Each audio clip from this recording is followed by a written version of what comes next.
Take 1. Olá, abençoados, graça e paz. Deixe o seu like, se inscreva no nosso canal e ative o sininho aqui embaixo para receber as novidades toda semana. O tema de hoje será mulheres que pregam. Sem pressão!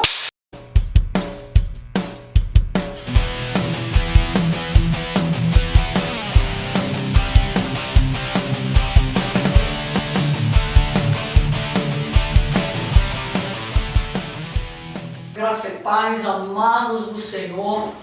Hoje nós estamos aqui novamente para tratar de um assunto também delicado, segundo a palavra de Deus. Nós vamos falar sobre mulheres que pregam, mulheres pastoras. É possível, não é possível, é bíblico, não é bíblico? Então vamos iniciar com o texto lá em Efésios, capítulo 4, verso 7 em diante, que diz: E a graça foi concedida a cada um de nós segundo a proporção do dom de Cristo. Por isso diz: quando ele subiu às alturas, levou o cativo o cativeiro e concedeu dons aos homens. Ora, que quer dizer subiu, senão que também havia descido até as regiões inferiores da terra? Aquele que desceu é também o mesmo que subiu acima de todos os céus, para encher todas as coisas. E ele mesmo concedeu uns para apóstolos, outros para profetas, outros para evangelistas e outros para pastores e mestres, com vistas ao aperfeiçoamento dos santos, para o desempenho de seu serviço, para a edificação do corpo de Cristo. Ou seja, pastor não é profissão, não é cargo, não é título honorífico, pastor é dom. Como Deus não faz acepção de pessoas, Ele não iria outorgar esses dons, conceder esses dons só para homens. Seria insano, dado o tamanho do nosso Deus, dado o tamanho da sua bondade. Deus não usa sexo das pessoas, Ele usa o espírito. O fato de estarmos num corpo feminino ou masculino, para Deus não faz a menor diferença, porque somos todos vasos de barro, cheios da presença de um só Espírito. E é Ele quem faz todas as coisas dentro de cada um de nós. O Espírito sela meu espírito de homem ou de mulher, e é Ele quem trabalha usando esse tabernáculo. Então nós vamos entender porque que Paulo fala sobre esse assunto, e até hoje há uma divergência muito grande de opiniões acerca dele. Gálatas 3, 26 a 28. Gálatas 3, 26 a 28. Riquíssimo esse texto, lindo mesmo.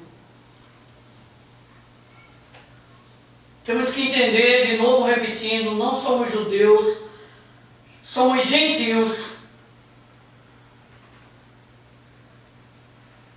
E aqui, no movimento Cristão Corvos, nós acreditamos só na palavra, mas acreditamos que jamais pode se desenvolver uma doutrina em cima de um versículo.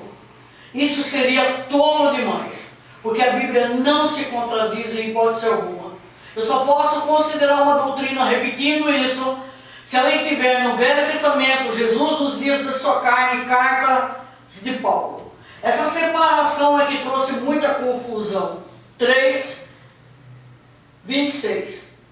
Pois todos vós sois filhos de Deus, mediante a fé em Cristo Jesus. Porque todos quantos fostes batizados em Cristo, de Cristo vos revestistes. Ou seja, homem e mulher. Disserte, não pode haver judeu, nem grego, nem escravo, nem liberto, nem homem, nem mulher. Porque todos vós sois um em Cristo Jesus. Jamais Deus faria uma diferença entre homem e mulher. Jamais. Vai com a pastora ali em Atos, capítulo 10, verso 15. Segunda vez a voz lhe falou: ao que Deus purificou, não consideres comum. Somos purificados iguais, santificados iguais, lavados e remidos no sangue de Jesus igualmente, homens e mulheres. Então você não pode chamar uma mulher de comum. Você não pode chamar de qualquer coisa, porque é tão preciosa aos olhos de Deus quanto qualquer homem. Isso não é feminismo, não é pegar um versículo e trabalhar isoladamente em cima dele, porque até no Velho Testamento as mulheres eram extremamente honradas, desde a lei judaica. Sabe o que aconteceu por meio do caminho?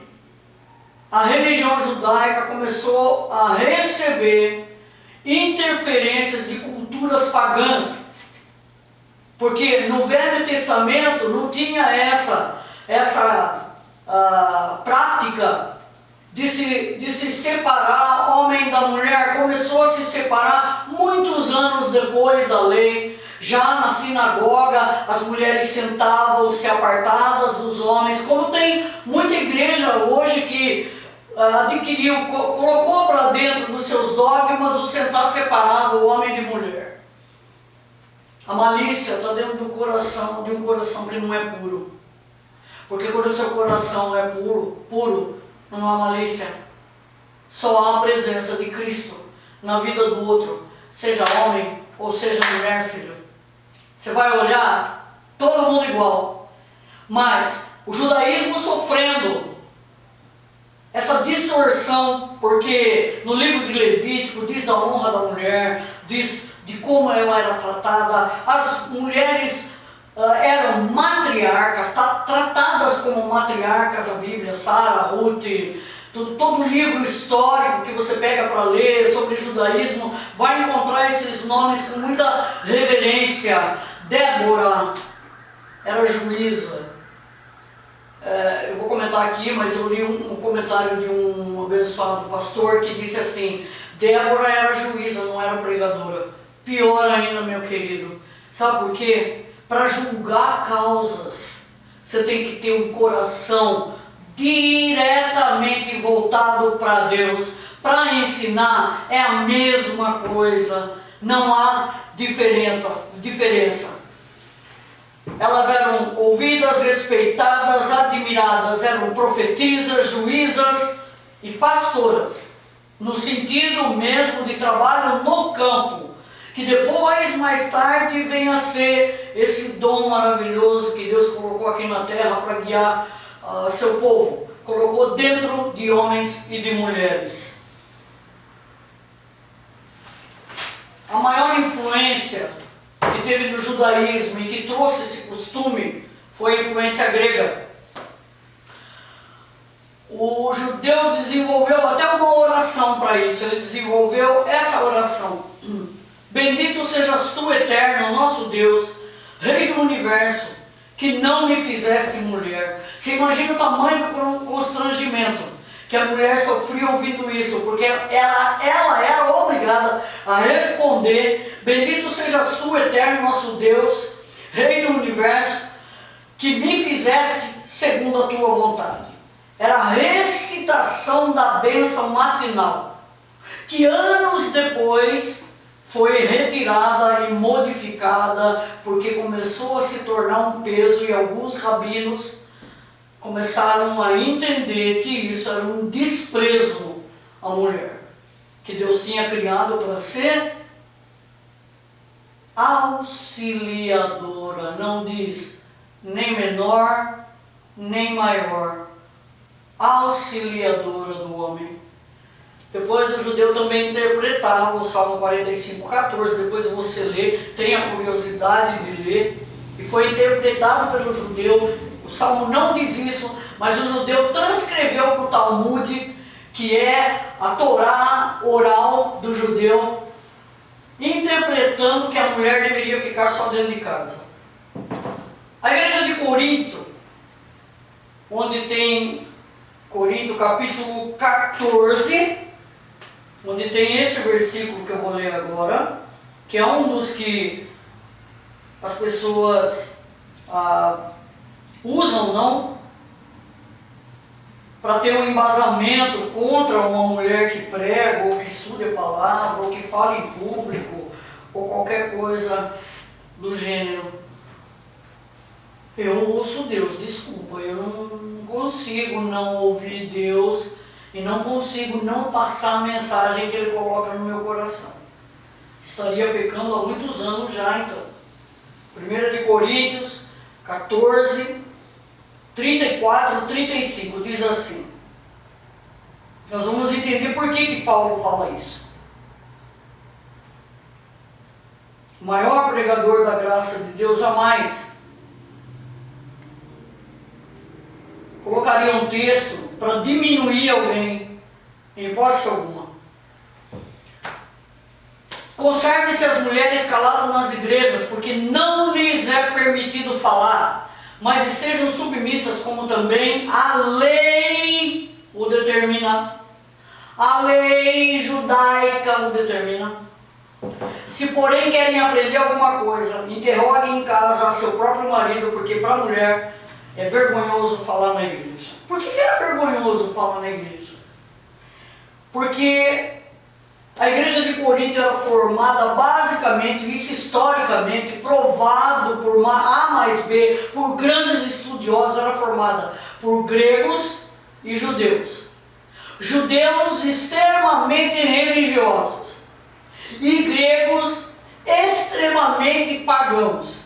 Quando Paulo diz aí que a mulher não poderia falar na igreja, é porque as mulheres que se convertiam na época, muitas se achegavam dos templos de Afrodite, onde as mulheres falavam coisas sem reverência nenhuma e coisas imorais. Elas chegavam dessa maneira para a igreja cristã. É como um novo convertido que traz muitas coisas do mundo para dentro da igreja e vai perdendo essas práticas com o passar do tempo, com o lavar regenerador da palavra.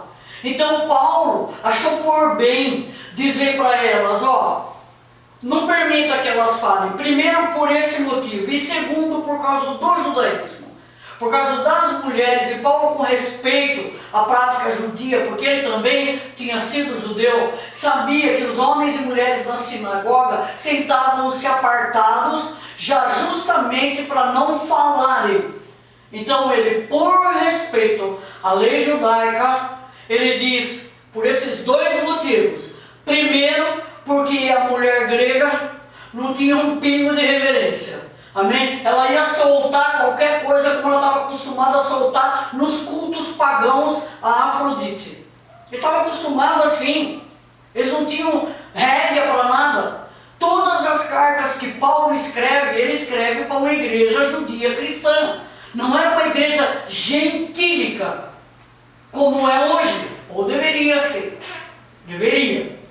Então, lá em 1 Coríntios 11:5 diz que a mulher poderia orar, profetizar liberalmente. Não há diferença, os dons são dados e selam e vêm para dentro do meu espírito quando eu confesso a Cristo Jesus. 9 dons. 9 dons. Então, Deus não vai escolher homem ou mulher, não tem embasamento bíblico, não tem respaldo bíblico para isso, para essa teoria até um pouco machista, eu diria. Porque homem é diferente de mulher, mulher é diferente de homem, temos as mesmas responsabilidades. Sobre nós está o mesmo sangue do nosso único e suficiente Salvador.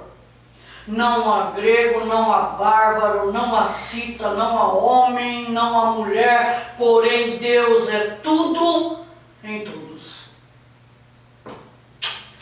Até a próxima.